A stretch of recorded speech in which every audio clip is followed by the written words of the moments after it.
En Roblox Naval Warfare tenemos varias mecánicas que proporcionan una experiencia de juego única, ya sea para puntos estratégicos, ofensiva o defensiva. Estas pueden ser muy aprovechadas si se combinan con un buen equipo.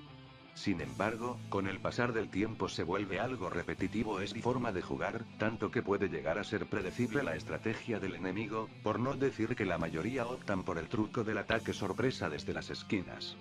Dicho esto, presentaré algunas ideas las cuales puede o no podría ser una buena inclusión para volver el juego más interesante. Recuerda que si tienes alguna sugerencia puedes dejarla en la caja de comentarios. Las islas son puntos importantes para tener una ventaja en la partida, ya que son necesarias para conseguir vehículos fuertes y cercanos al frente para asaltar los puntos débiles de los enemigos. Estas tierras tienen torretas antiaéreas, un cañón y spawners de barcos y aviones. El concepto de una mejora a este sector sería agregar un menú de actualización adentro de la carpa de infantería, costando las actualizaciones un par de monedas y teniendo un sistema de niveles. En cuanto a las actualizaciones, tendríamos la adición de más spawners para una preparación rápida de la ofensiva. Al lado del spawner principal obtendríamos un puesto de sniper dirigido por un NPC o por el jugador disponible ahí. En la estructura hay una torreta potente acompañado de un visor para la precisión. Con esto, es posible contrarrestar aviones enemigos con facilidad. Obviamente existe un tiempo de recarga para balancear la mecánica. Otro posible balance que puede haber en caso de terminar de mejorar tu isla, sea que cuando llegue la flota enemiga a atacar dicho sector, las mejoras en esta tienen que ser reparadas con un tiempo igual al que se da cuando se conquista la isla. Así, tendrán que enfocarse en dejar a alguien para las reparaciones y con ello, tener algo de tiempo para recuperar la isla antes de que puedan los enemigos causar un mayor daño con sus defensas recién robadas. No hay duda de que el armamento es necesario para contrarrestar las fuerzas enemigas y atacar islas o el puerto principal. En base a esto, mejorar este apartado puede hacer que la partida sea terminada más rápido.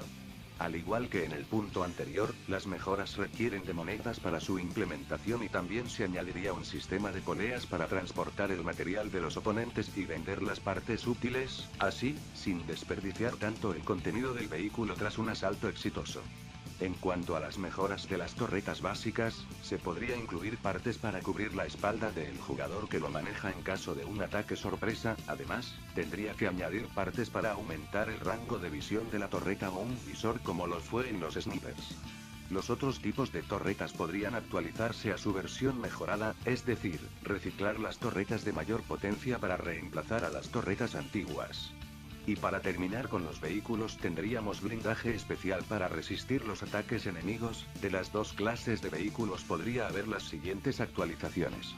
En los vehículos aéreos mejorados se tiene que invertir más monedas para desbloquear sus funciones. Entre sus mejoras está la mejora de velocidad y la adición de más personas en un mismo avión, y al igual que los barcos, utilizar el armamento que no está siendo utilizado apretando la letra Q.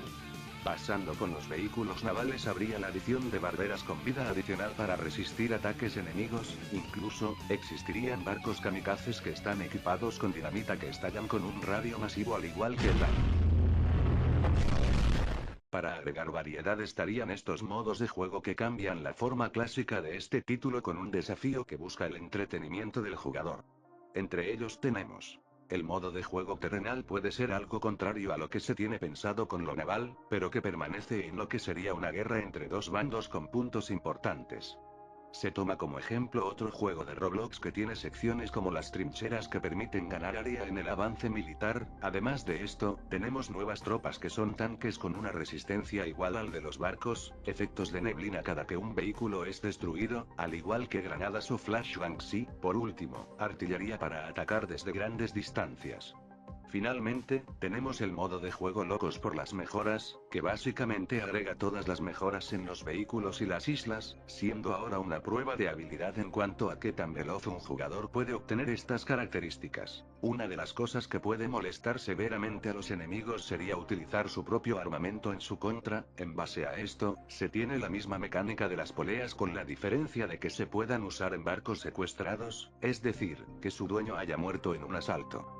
Por consiguiente, en los vehículos que aún contienen vida y que sean del bando contrario, se iría a la sala de control y empezar una animación de hackeo. Al terminar de realizar esta acción, el vehículo sigue conservando su apariencia, para de esta forma, confundir al enemigo realizando un ataque sorpresa con estos nuevos espías o kamikazes. Lo más influyente sería el secuestrar los barcos especiales como el acorazado o el transportista, ya que de forma, es como tener los game passes de estos mismos, e incluso, sería más rápido y listo en el frente de batalla, obviamente, para evitar que esto sea un completo desbalance y que los pases previos se queden casi obsoletos. El tiempo de hackeo tardaría más que cuando se toma una isla. Para esto, se necesitaría un ejército que busque neutralizar a los enemigos que intenten recuperar a su barco al mismo tiempo que uno lo está hackeando. Tenemos una serie de game passes que permiten desbloquear ciertas características al coste de la moneda virtual de Roblox. Entre los game passes existentes tenemos binoculares, paracaídas, duplicación de monedas en el juego, compra de barcos especiales y el más útil, el RPG. Para nerfear alguna característica de estos game passes en caso de que las previas actualizaciones han sido implementadas, sería aumentar el costo de los barcos especiales con el fin de agregar las mejoras ya mencionadas o dejar un apartado para el actualizado y el antiguo. Y, por último, para bufear algunas características tenemos la adición de un movimiento oscilatorio en el paracaídas para aterrizar más rápido, cambiando la animación según la forma en la que te balancees y que los binoculares se puedan implementar en las torretas, aumentando la sensibilidad para una mejor precisión. En conclusión, este juego debería tener un efecto igual que se le dio al conocido juego de Survival Kit de Killer Sin Area 51, teniendo en cuenta que el creador tenga su propio espacio y tiempo, debido a que existen ciertos factores que evitan que estas actualizaciones sean implementadas. Hasta la próxima, cuídense todos.